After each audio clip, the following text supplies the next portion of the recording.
Babar Jésus dans l'église lelo, Babar Jésus ba faiseur il y a ba faux miracle. Babar Jésus dans l'église lelo, Babar Jésus ba faiseur il y a ba faux miracle. Ba arrangement mutu aza pasteur entre guillemets akoyoka nanganga et c'est comme un frère que j'avais reçu. Sur personnalité il y a un grand maître a fongoli rideau to porte. Ata la boy, misu ya mutu avande na salle d'attente na ibakutani. Ah mon konzi ya kande awa. Abia pasteur yo po yakao. Donc pasteur na mon konzi bakutani na kwanganga. To ba 11 pasteur na bakomaka bakombo na sima Nouveau Testament moni ba Gédéon miki wana. To ba 11 pasteur na bakomaka bakombo na sima Nouveau Testament moni ba Gédéon miki wana.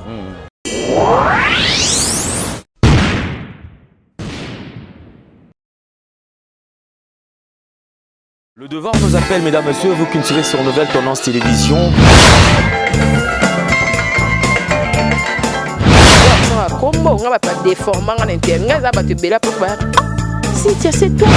Avantage de la spiritualité, que la spiritualité étant qu'ils allaient pouvoir absolu.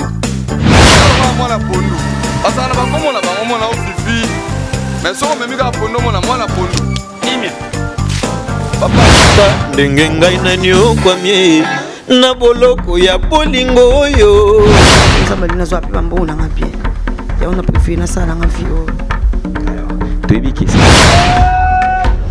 accepte de cette bague que je place à ton doigt.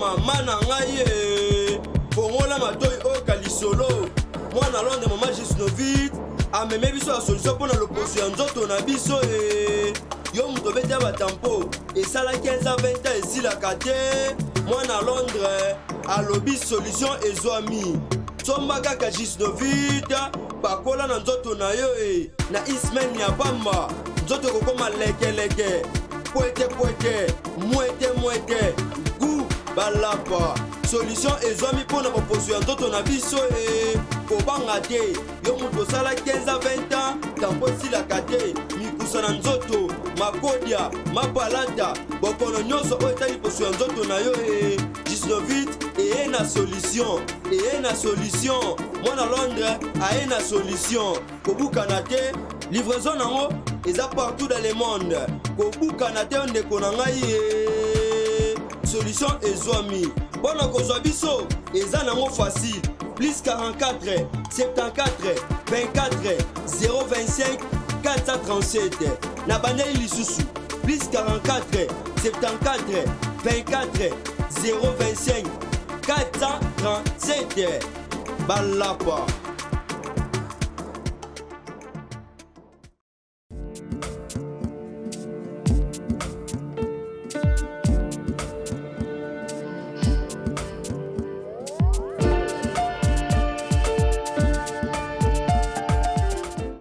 Vérité et réalité, mesdames et messieurs, vous qui nous suivez sur Nouvelle Tendance Télévision, culture d'excellence au rendez-vous. Nous vous précisons que c'est le tout premier numéro de cette semaine. Infiniment merci, bon début de semaine à vous qui nous suivez. Si vous n'êtes pas abonné, allez vous abonner rapidement. Cela c'est fait gratuitement d'ailleurs. Merci à toute la grande équipe qui nous accompagne aujourd'hui. Je précise, derrière la caméra, nous avons Sarif Mbala et nous avons également Couleur Bassélé qui est là. Et à la réalisation, nous avons Jordan Panzou. Nous vous transmettons les salutations de la part de toute cette équipe. Merci beaucoup, mesdames et messieurs. Bandegotou Bakotala Bisso partout à travers le monde. En tout cas, Tokopé Sabino, Matoni Mingi Pona, confiance Bokopé ça la Nouvelle Tendance Télévision. Aujourd'hui, nous allons recevoir notre invité. Mais certainement, avant qu'on recevoir invité Nabiso comme notre Kobe Tabino Soussou. C'était dernièrement, la Fondation Ndele au cœur de la nation a ouvert toutes ses portes. Pour nous surtout Oyo, Bazan a besoin de soutenir la fondation. N'hésitez surtout pas, nous avons nos numéros qui sont affichés. Qui à travers le numéro na contribution à travers le numéro nous avons deux numéros de compte. Nous avons le compte ici, en Afrique, en Congo, Pétoline na compte na Mikilia Poto. C'est-à-dire que ceux qui déjà aux Libanda, il y a Belgique, qui juste IBAM et puis au numéro de compte ezali place wana pe oki ko sala transfert na yo opération 20 €, 30 €, 50 €, 10 €, ça dépend makoki za nango ne nzamba ko pesa yo to lobaki déjà orphelinat kala mingi te bokomona yango to lakisa ba installation ndenge to ko sala mosala parce que toza na souci bandeko boza na ba orphelinat s'il vous plaît mbongo batindi pona bana bosalila kango pona msalo batindelia. Ne cherchez pas à vous enrichir derrière mitu ya bana wana s'il vous plaît parce que et ça grand regret na ba descente nyos tout na to ko sala mikolo bomona na ba image bokomona toujours kaka batu mususu c'est-à-dire que bana condition yango te infection koti na kati ya orphelinat bana bazobela ba gale bimi na nzoto mais ba responsable orphelinat baza bien ba otambola na mituka malamu baza na kimia. En tout cas merci beaucoup Zaki juste ko interpeller bino po toyeba ke musala to ko sala surtout que nous serons si jugés. Nous serons jugés sévèrement. Alors il vaut mieux to respecter oyo ils allaient charger na biso. Alors mesdames et messieurs, nous avons notre invité. Encore, c'est pour la 1e fois, Pasteur Hervé, qui nous revient encore, parce que c'est vrai, moi, Mikolo Belé, tout le monde en a assisté, mais nous avons quand même le plaisir, Rosalana, et na plateau Awa, il y a Nouvelle Tendance Télévision. Pasteur Hervé, bonjour et bienvenue. Bonjour Papa Alain. Santé bonne. Non, Dieu nous fait grâce. Lui, moi, mingi, Pasteur Hervé, Okenda Wapi. Tozali, par la grâce de Dieu, on est là, et vous savez que l'évangile, elle est gratuite, mais l'évangélisation demande beaucoup de moyens. Suffisamment de moyens. Alors, si Dieu nous donne des moyens, avec les moyens des morts, c'est pourquoi nous passons. Quand il ne nous donne pas des moyens, on fait autre chose parce que les médias, c'est de l'argent et des moyens. Effectivement, mais je crois d'ailleurs, vous qui nous suivez, nous avons comme invité Pasteur Hervé, et je crois que c'est quelqu'un qui parle bien. Et vous, de temps à autre, beaucoup bénéficiez, puis la grâce, vous devez apprendre à soutenir aussi. Parce que je vous ai toujours dit que chez les alliés commerciales, tant que mais j'espère que dans les jours à venir, il y aura toujours des partenaires, des gens qui peuvent aussi négocier de façon que Pasteur Hervé Azalaka régulièrement à la Nouvelle Tendance Télévision. Alors, Pasteur Hervé, je crois que tout le côté moi en ce qui concerne, parce que du côté de l'église Corps de Christ aussi, ça brûle, hein, ça brûle, les appena bongo té, monter copéla du jour au jour. L'occupation, c'est en ce qui concerne, je pense que vous avez suivi Miraclement et Salama, il y a Pasteur Alpha Lukao, à ce que ça monte. Je crois que ça la rage sur internet, c'est ça la buzz makasi. Olanda ngo? Oui, tout le monde. Ok. Tout le monde a un surtout. Wana, question tout simplement de vous faire revivre encore ce qui a été image et les cas et puis besoin salama et l'obama mokili mobimba batu baloba plusieurs serviteurs de Dieu ont réagi pour natina na kopesa point de vue na bango na makamunenge salama ki awa tomoni moko il y a ba pasteur il y a Alpha Lukao pasteur Jay qui claque la porte à Longwe abandi ko bimisa ba vérité contraire ya makamoto mona ba miracle monté ba makambo belé la réalité to ba vérité c'est-à-dire et comme ba vérité na ba réalité otoko vivre siko. Alors on se pose la question nini ozolika na tout autour na musala na nzambe tango ozotala pe makambo ko sala maboto bi ke miracle salamaki batu eningisi mokili lelo siko moto azaki proche. Il y a pasteur, il y a pas appelé Moussal Nanzambe, à l'équipe qu'on a télévision, bandi ko dénoncer ko bimisa makambwana contraire ya obse to monaki. Bon. Papa Alain, église, ils en a pas problème té. L'église corps mystique de Jésus-Christ. Parce que l'église ce ne sont pas des bâtiments. Bah ensemblés. Ce que nous avons plus c'est bah ensemblés, bah bâtiments, bah plateforme. Par rapport à bah organisation humaine, il y a une structure. Il y a un problème. Mais l'église, corps mystère ou corps mystique de Jésus-Christ, il y a un problème. L'église, c'est vous, c'est moi et c'est l'autre qui est de l'autre côté. Jusqu'à la preuve du contraire, Jésus-Christ, Seigneur et Sauveur, c'est lui qui était, c'est lui qui vient. Alors, dans l'organisation humaine, Makamoya est belé. Nous avons un et Dieu dit à Abraham, Bima nanda kwa tata na mama, landa ngai na kopambola. C'est ainsi que Dieu a toujours appelé ses serviteurs. Et il les bénit à sa façon. Santé, une bénédiction. J'ai appris comment est-ce que vous aviez été malade. D'un empoisonnement, victime d'empoisonnement, Batou. Et je me dis que c'est un acte ignoble où il faut te condamner. Avec toute énergie, tu es ici, Moutou, Onyo, sur ça, la Gabatou. Ce n'est pas seulement avec votre cas. Ma bézara pour empoisonner Moutouté. Moutou abomi na Munduki, Moutou a tonga Gabatou, Moutou a celle la Gabatou, mauvaise campagne, et ça, au bon Moutou. Parce que Lélo, imaginez-vous que si ce n'était pas la main de Dieu, parfois, Bakundio, Lélo, comment faire partie à passer. Et nous savons tous que Batune Bandeli Balaksamo, effervescence, Moutou Songolo, Azala qui bien, Bonabo, na Moutou parfois au moment que par contre, il m'a pas témoigné. Mais connaissant que Ngane a sali bongo. Alors, dans cette organisation, il mène Bablo qu'on est Zalak. Alors, les prophètes Alpha Lukao, que moi je vis dans cette réunion, je n'ai pas de relations particulières. Mais je vois comme tout le monde comment est-ce qu'il fait son travail. Oazo Sala. Mais tout le monde a besoin de ce qui est abondé les moutons, à la moki, alors, moi je suis loin de moi aux sceptiques qui ont critiqué que nous avons fait un miracle au sexe. Parce que Jésus-Christ est le même hier, aujourd'hui, éternellement. Mais je me dis, il y a parcours, il y a Basali.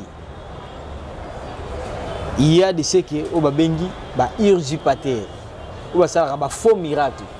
Mais je n'ai pas dit que l'Alpha Lukao a fait un faux ou un vrai miracle. Parce que du fait que nous avons une quintessence à témoignage par le Saint-Esprit, parce que faux miracle, les a raté montage. Ceux qui n'ont sali par exemple le miracle, Morozali, n'a pas puissance démoniaque. C'est que c'est un faux miracle. Mais je n'ai pas dit qu'il a fait un faux miracle, ou non plus il a fait un vrai miracle. Mais non, on peut ça. État des lieux par rapport à la question. Alors, c'est Dieu qui connaît comment est-ce que Makamone est Salamak. Parce que si aujourd'hui nous nions tout ce que Nzambako Sala, c'est inutile de croire à la parole de Dieu. Donc si nous croyons, c'est que Dieu peut faire ce que l'homme ne peut pas faire. Mais ce qu'on a quand il y a organisation à Bango, un partenaire, collaborateur, a quitté Moussou Sabi, non, des abonnés a quitté Papa Lendele par exemple. Et a quitté Papa Lendele. Ceux qui te bandent au bout de Papa Lendele. Tu bandes ça là-bas, faux miracle, Papa Lendele. Pourquoi hier na loba qui a ngoté? Et qu'est-ce qui est la motivation? On s'est posé ma question, je réfléchis à haute voix.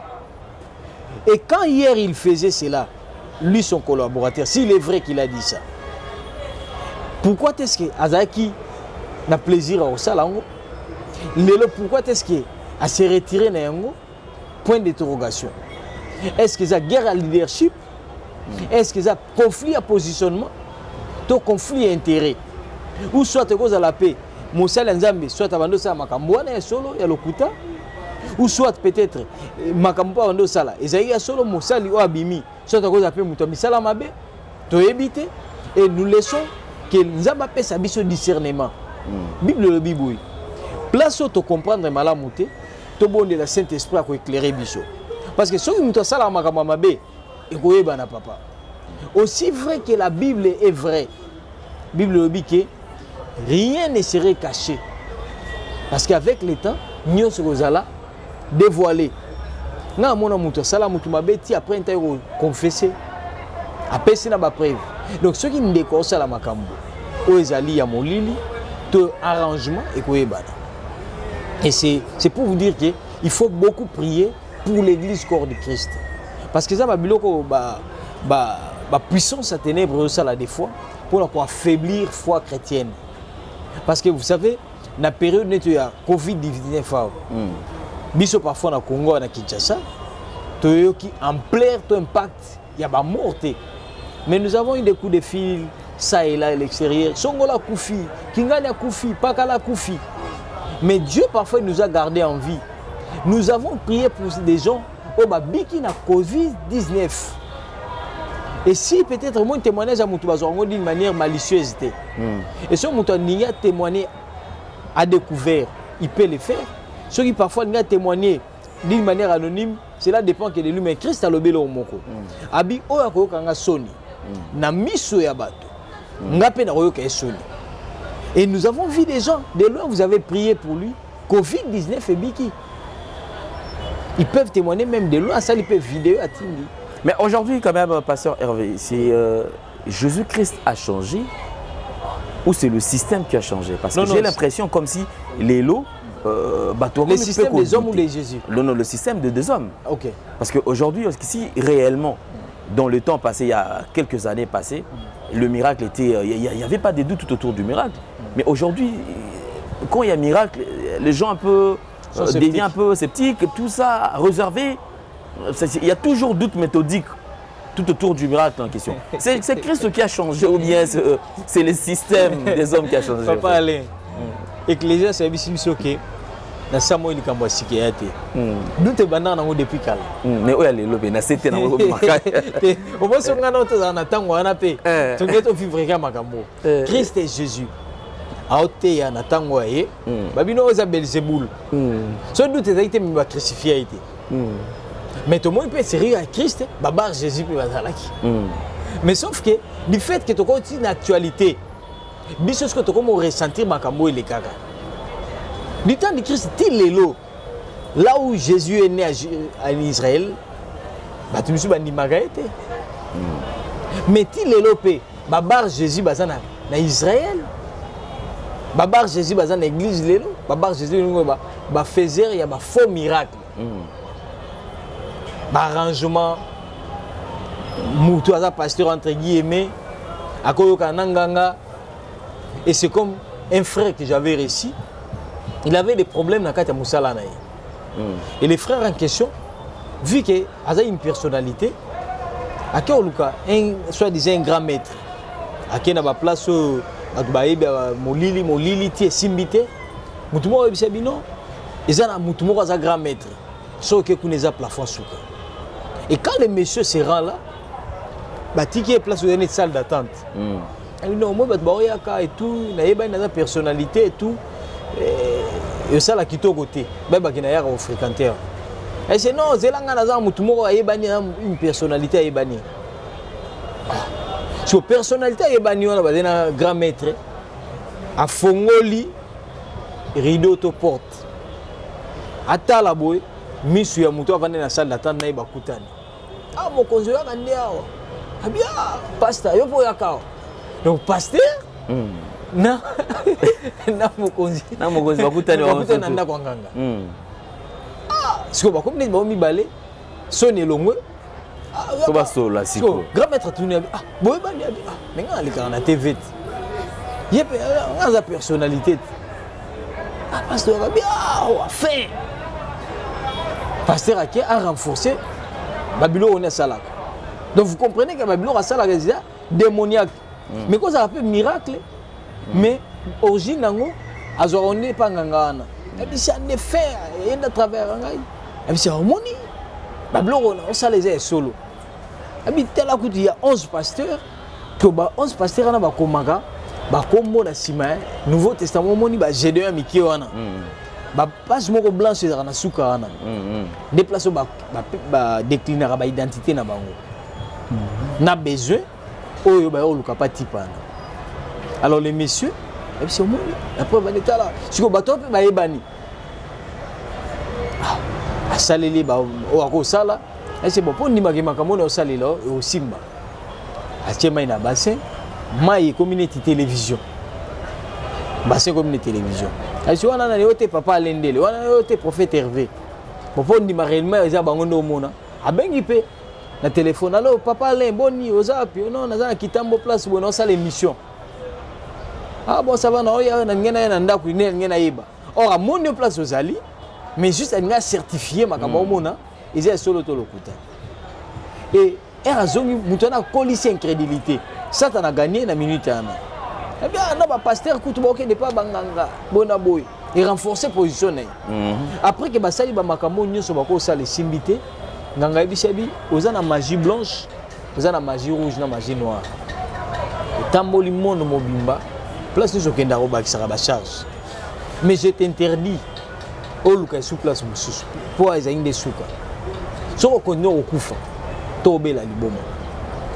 solution on peut ça mais grand maître en des place à souka solution solution on a pesio luka nzambe luka basala nzambe basanini ba bondelela si on est interpellé abi mais nakuta na ba pasteur nakutani na ba miracle de ce type la singai mais il me convie que na kende ko luka nzambe na basala nzambe ba bondelela donc s'il y a des vrais c'est qu'il y a des faux. Et c'est ce qui a fait que les frères Aïa, tout ça, les Moussala Nzamba, permettent aujourd'hui les restaurer, les rétablir, à une pole position place à travailler. Mais ils témoignaient même dans des églises et vu une position, mais il fallait adoser, à commencer à d'une manière sage et plus anonyme. Et c'est ça. Ok, merci. Mais je crois avant de prendre la deuxième partie de cette émission, il y a une question quand même qui me vient en tête parce que certainement il y a à boire aussi, à manger. Peut-être que je viens de dire tout à l'heure, on a l'église corps du Christ. Et ça, photo, nous avons suivi l'intervention juste après ma déclaration, explication. Il y a évêque, général Soni Kafuta. Parce que c'est tout à fait normal. Bazaki a accusé, l'élection Salamaki pour alors, juste après, il y a également émission Péaki Salama. Il y a évangéliste Kabundi Walesa. Il y a parce que tu as vu que Soni Kafuta, Balobano déclaré Mamambongo, Bazaki Mbongote. Et puis en dehors, il y a Oyoana. Il a fallu, ils ont parlé des offrandes. Offrandes, il fallait qu'ils présentent à Sala. Pendant il y a qu'il va organiser un stade. Il y a stade. Tu l'as dit que évangéliste Kabundi Walesa. Côté général Soni Kafuta alobi mamususu. Tout le monde yépe alobi marampe exact presque kaka ndenge moko mais il y a même on a ndenge mususu. Lui il donne le détail disant qu'il présente la République il faut à ça là. Offrande. Il y a zo solana nzamba tuni. Offrande wana opesa ngo epa nani. C'est-à-dire azu ba détail que mbongo wana na montant, il faut pas payer ça yé. Alors, tout comme il y a une confusion dans ma salle, c'est-à-dire les lots d'un jour à un autre, c'est-à-dire que le système a rebouca. Oh, le biboé, on peut récupérer le dossier, à bouki, on peut ça. Alors, il y a une confusion tout autour. Alors, Maramon a mis une mutuelle à Nzambe. Il y a quand même serviteur de ceux qui ont mis Bimisa na peau. Il y a qui m'ont salé Nzambe, au Manan au Liban. Tant que Yota la Marambo, Ota la bande, qu'on a amené les Salama. Réaction est au Kyosalani. Bon. Et. Ochanga na dilemme makasi. Na dilemme ochangai parce que je suis un homme de l'église. Je fais partie de l'église. Ça parmi ma père. Donc ma conducteur spirituel. Alors question tout n'est vraiment complexe. Nous avons vu tout ce qui s'est passé par rapport à Seni, élection à Rossar Malon, dans Salamaki, oui, confession religieuse, il fallait pas pour Namutumoko par consensus, s'imiter, et Nabalon, Nabango, qu'est-ce qu'on a vote, et vote en Salike, enfin, Rossar Aleki sur 8-6 va voter. Monseigneur Ambon Abimé Abigé non, et Zagi corruption Salamaki. Et voyez Rossar bazongo bacha pembeni bazonga na ba réforme mo lo bagé ne ba passer ba comme lo ba politique d'ailleurs écriture le biké bondela kapona bolamu ya mboka na yo est un homme spirituel, un conducteur spirituel. Les devoirs qui m'est donné c'est de prier pour la nation et puis il faut pour bondela il faut na yeba évolution ya makambo ezolekana. Tous nous avons suivi que Bangonia sur ma confession religieuse, Bandima qui est une élection. Alors curieusement, après l'élection, tout le monde qui est Monseigneur Ambongo a dit que non, Rossar Malon date pour un penchant politique, il y a FCC. Mais selon l'explication, il y a son des cloches, il y a évêque général pasteur Soni a expliqué à Bino ce qui Monseigneur Ambongo Linga quitté que toko mana élection il fallait aller bango bien avant parce que yenda parmi bato bandima que toko une élection après ça qui candidat naé ou aza neveu naé Alors, ceux qui ne viennent pas les kaka, Aningara Salani, Aningara Boya. Vous comprenez que déjà, ma commission côté Nakati.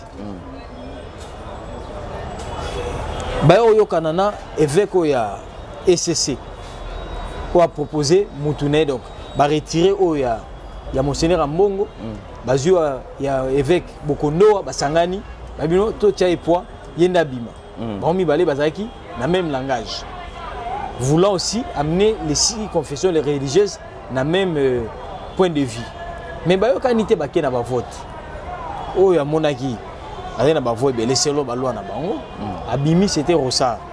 Or bango ba pesa déjà babino Rossard tolingi Rossard te wana après ba élection na bango na ba na simé babino et tolingi te pourquoi parce que yenda faciliter la tricherie il y a président actuel pour ba benga ba na cour c'est net ina net espérer à justifier comment ba résulter Salamaka né évêque général Soni à lobby non mais si s'avérait que les messieurs a facilité la tricherie. On suppose que dans l'élection va député au bino pour soutenir provincial et national. C'est que ça fruit à tricherie. C'est que ton dimanche na député député provincial pété. Non c'est que bon sur bazar fruit à tricherie. Il y a un rapport à Makambuya président pasteur Sonabino, c'est que vous avez peut-être ma pension mongo politique. Nebo que ni na bablo kwana. Alors, biso to memi en assemblée nationale parce qu'il fallait pas zongi ça ba nini ba résultat élection na ba okuna. Ne assemblée nationale entériné élection na ba désordre bimi, bato bazaki contre, bato bazaki pour, tous on était dans la ville, nous avons vu chef de l'État étant chef au hasard au-dessus de la mêlée avec ici ba onyoso. Mais bino ne ba papa ya molimo. Mais ce to comme au kaboye, vous êtes dernier rempart. Quelque part, ils ont la malamouté, donc la corruption salamique, donc les pasteurs sont comme relaté, chef de l'État, chef de l'État, en tant qu'un chrétien, il a cinq basali en Zambie basanini, babondo. Tant bani basambe la pona, pasteur Soni a juli le pour dire que prière au salaki pour nous dédier. Nation à Maboko en Zambie, c'est une bonne chose. D'ailleurs, même Salomon peut, Salah Yango. Mais il a manqué quelque chose. Oyo Salah quitté, au Salomon Salaka. La prière est toujours accompagnée d'une offrande. On est là selon la loi biblique. Alors, vous étant le chef de l'État, au salle ici prière, mon offrande de pessamité. Au manqué, il fallait qu'il s'y pour prière et Zala. Complet.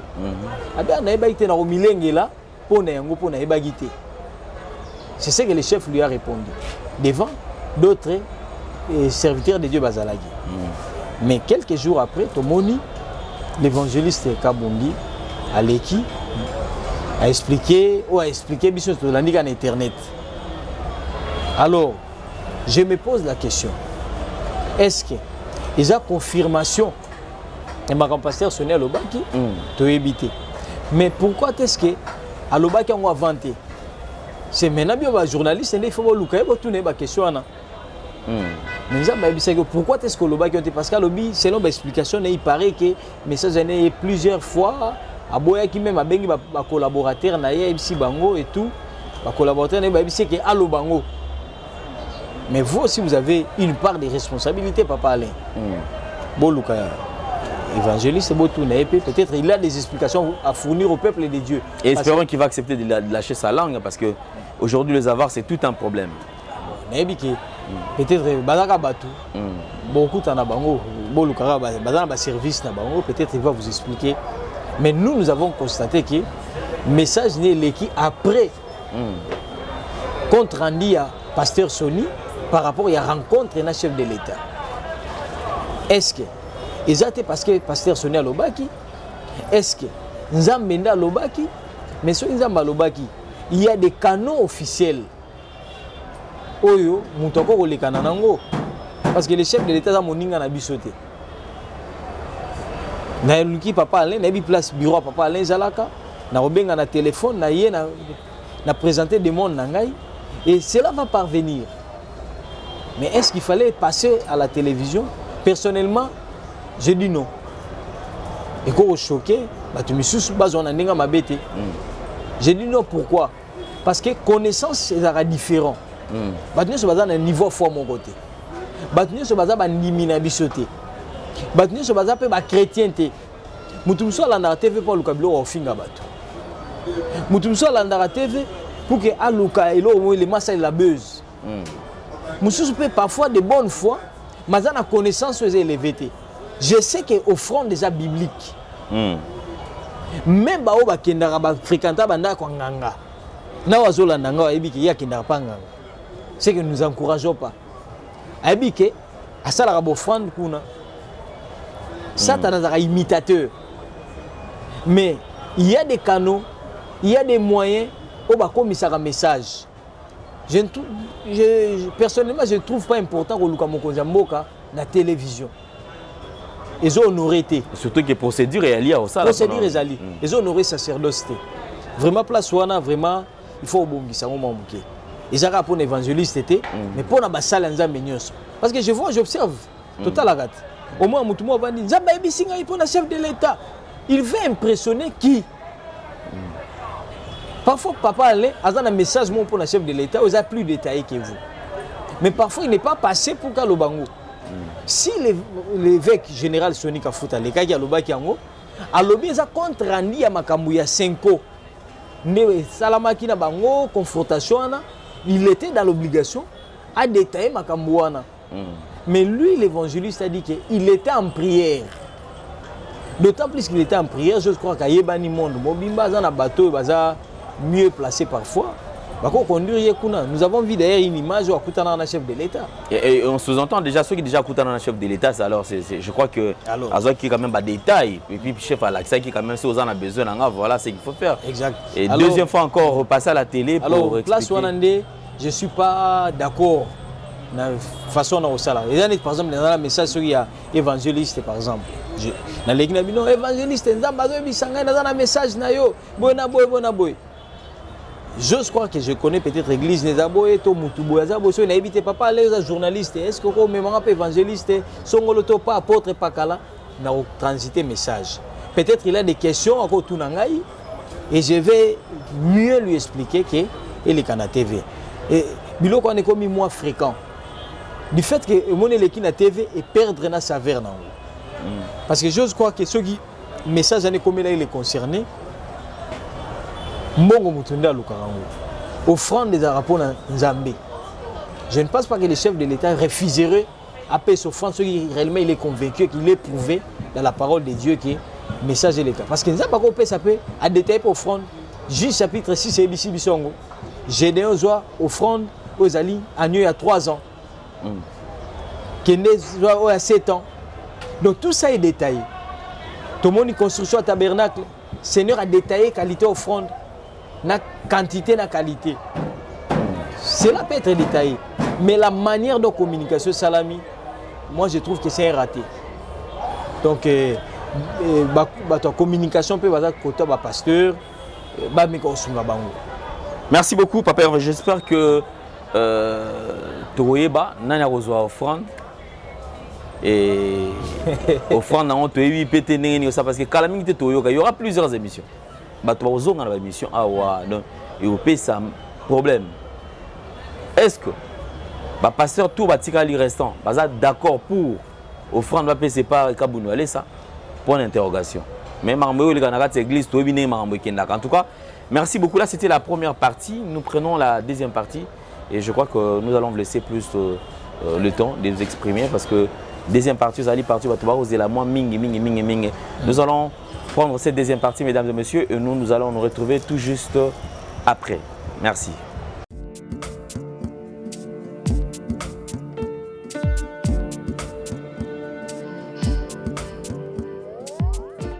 Gloire à Dieu, que le Seigneur vous bénisse, que le Seigneur soit avec vous.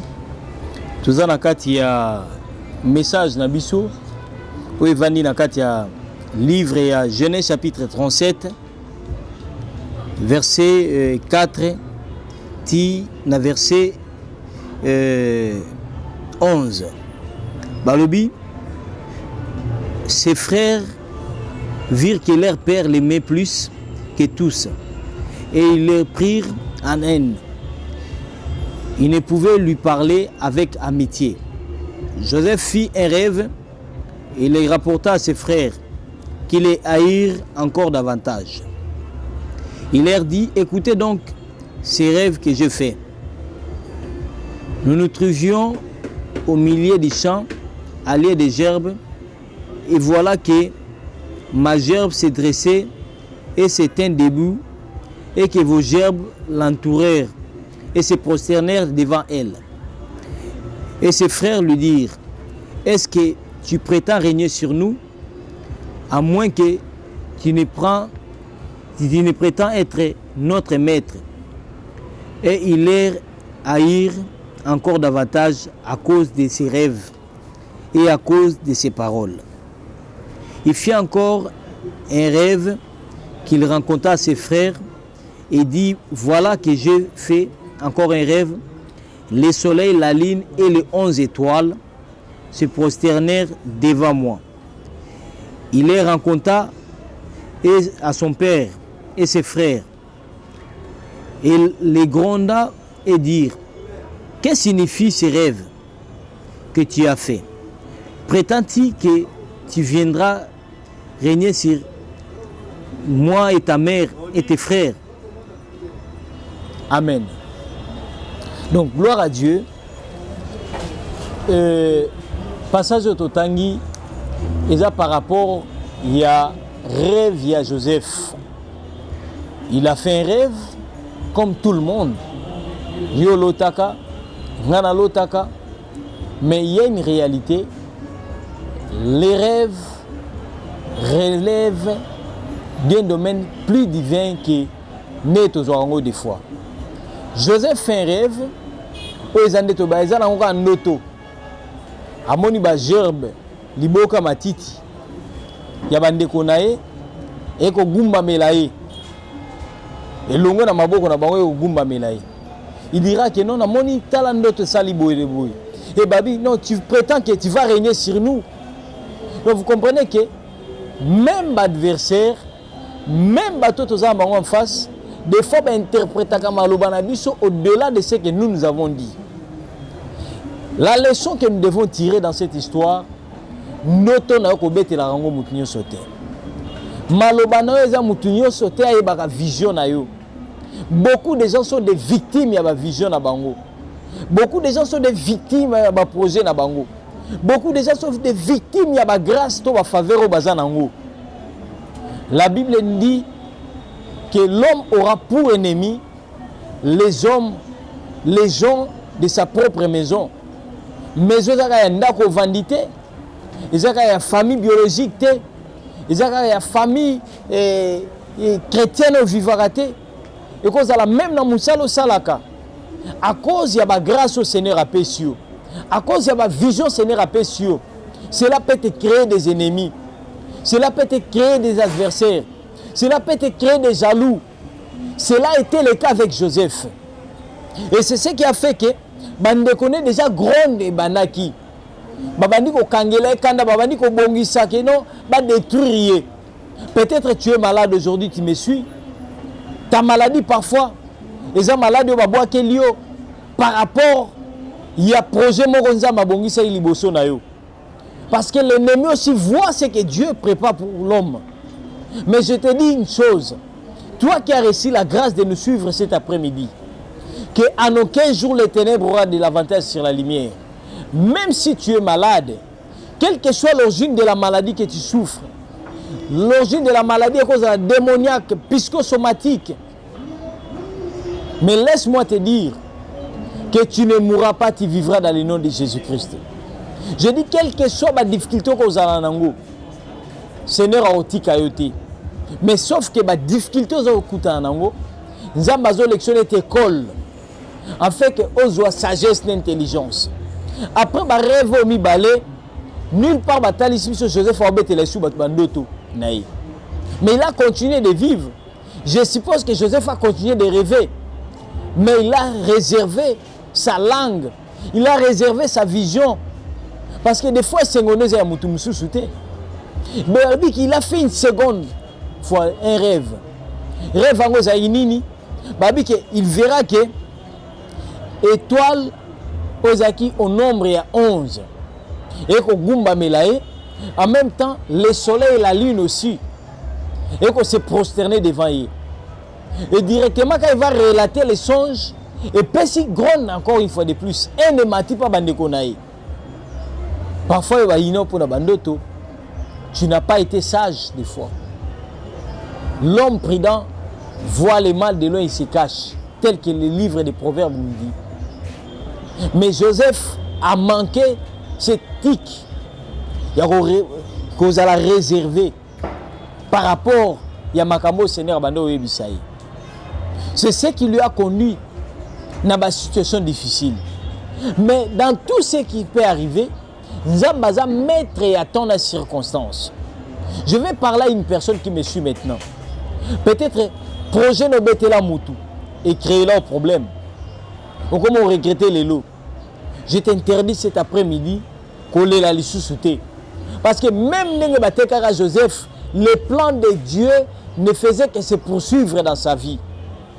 Mais cela était juste une leçon de sagesse où il fallait attirer dans la situation comme elle qui est. Peut-être tu dis que non, voyage dans les bébés pour la moutousongolo. Mais bien, tu me suis dit que c'est là-bas, on m'a mibali na bango, libali bébé peut koufi. Mais bien, tu me suis mis ça les bébés à cause de la jalousie. Abete raliso bino mukio na zora na sala raboy moninga yoki jalousie.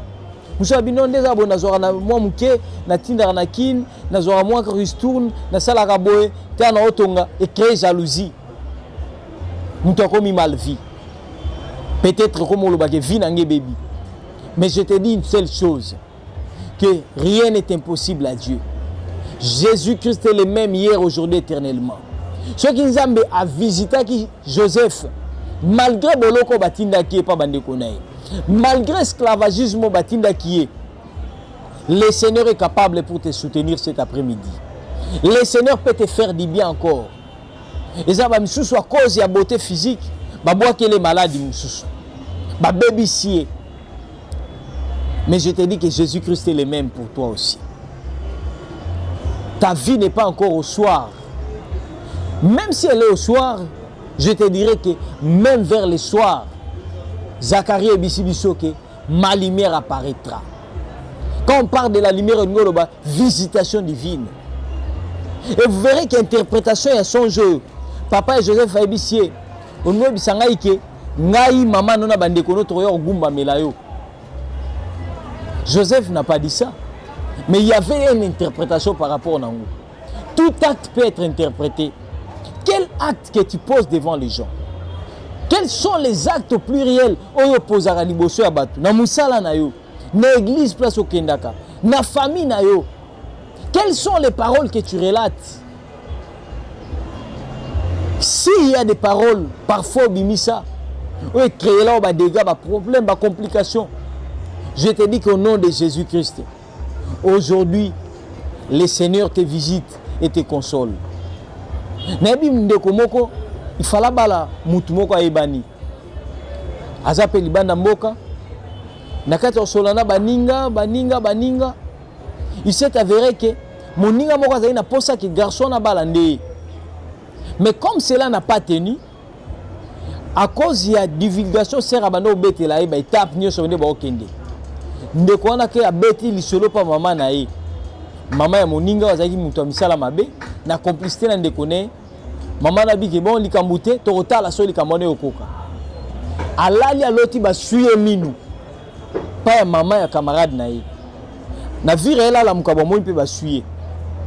Et c'est ce jour-là que garçon a bien pour que le mariage de ses annulé à l'occasion de rien. La puissance de l'envoûtement. Et Kota Nakati. Combien de batoulero ba sentier ba wande otonge téléma.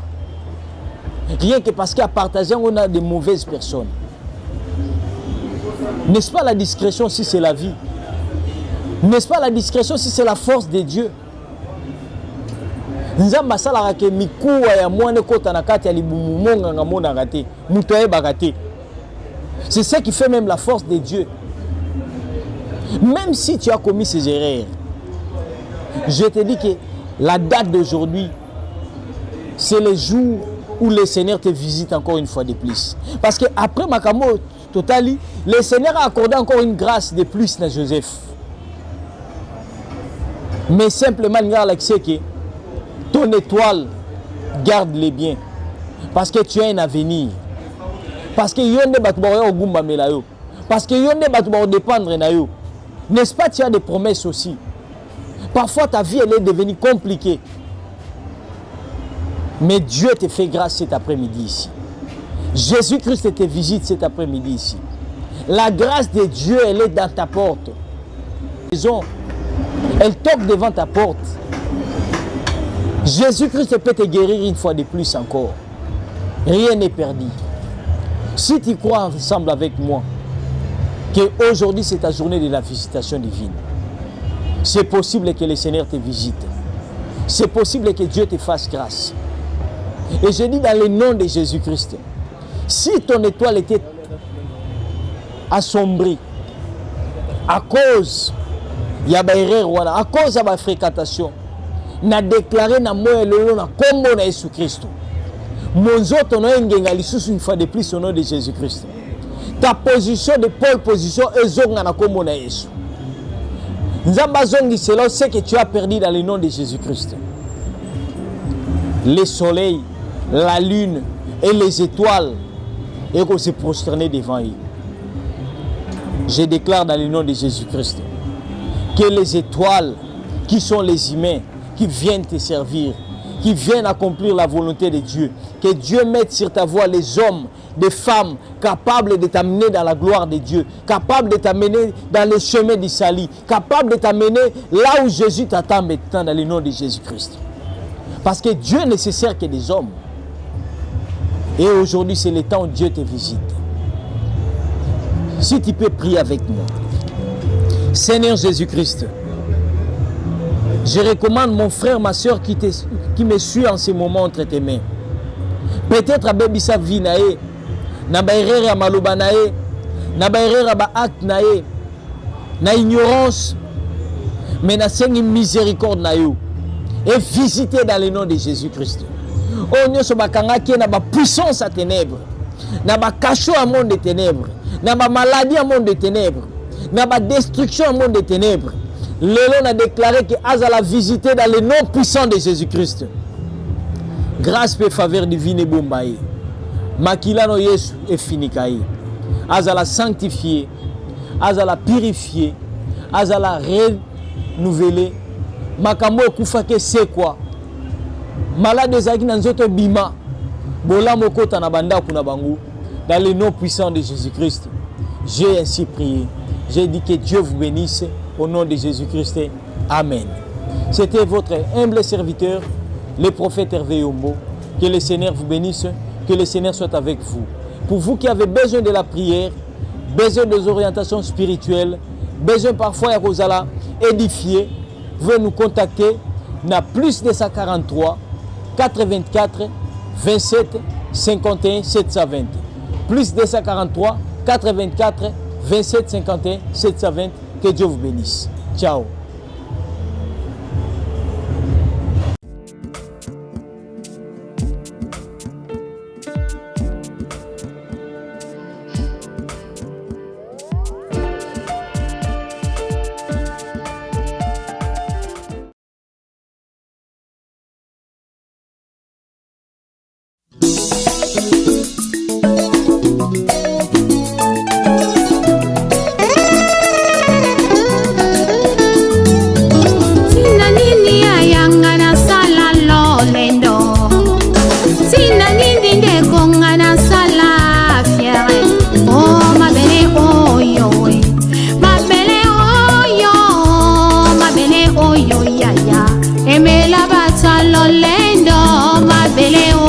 Papa, aimez la baroye, oh ma belle, oh yo pangi, aimez la bapresta, na banganga kisi, zote ko la nango, zote ko bima bakusu, zote ko zonga ma belle, loko pamba.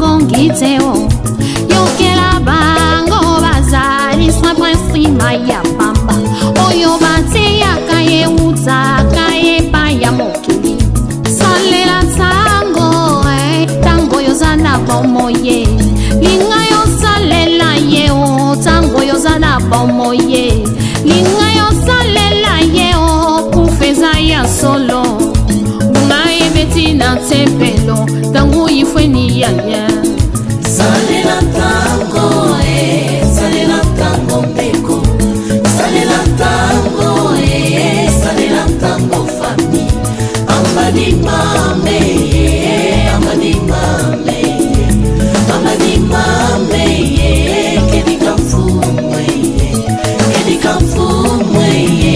yalilu solo pani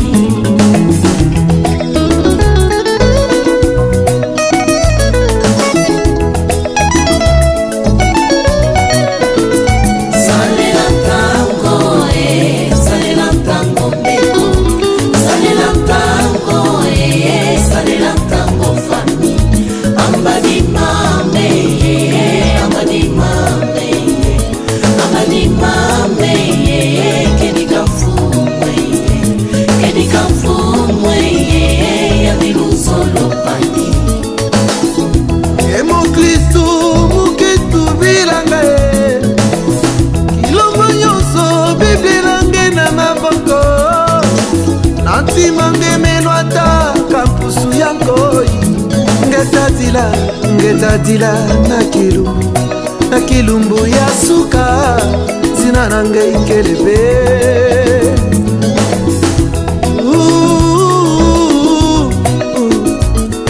uzali wapi nkolo akoluka yo yobomani kati na masumu nkolo akobelela yo nekosomba tango mikolo ekomi mabe soki okei na moto ekozala likambo na yo po alikati yesu masia salela tango mbeko salela tango salela tango fami amani mame amani mame amani mame kedika fumwe yamilu solo pani mboka na mboka tozoyoka basango butuna mo tozomona makambo kolo alakaki ye eza kokokisama ye rachetons le temps Jésus revient bientôt rachetons le temps Jésus revient bientôt Maranatha Maranatha kolo akoya Maranatha Maranatha kolo akoya salela tango salela tango mbeko salela tango salela tango fami amani mame amani mame amani mame kedika fumwe yamilu solo pani mujambu jenki fetivanga lulendo mama ungai betelo kuna tempelo mboyawo mutoto tulundanga mutoto tukwendanga bikayimbidila bikatusakidila mfuweyo yandikele luzo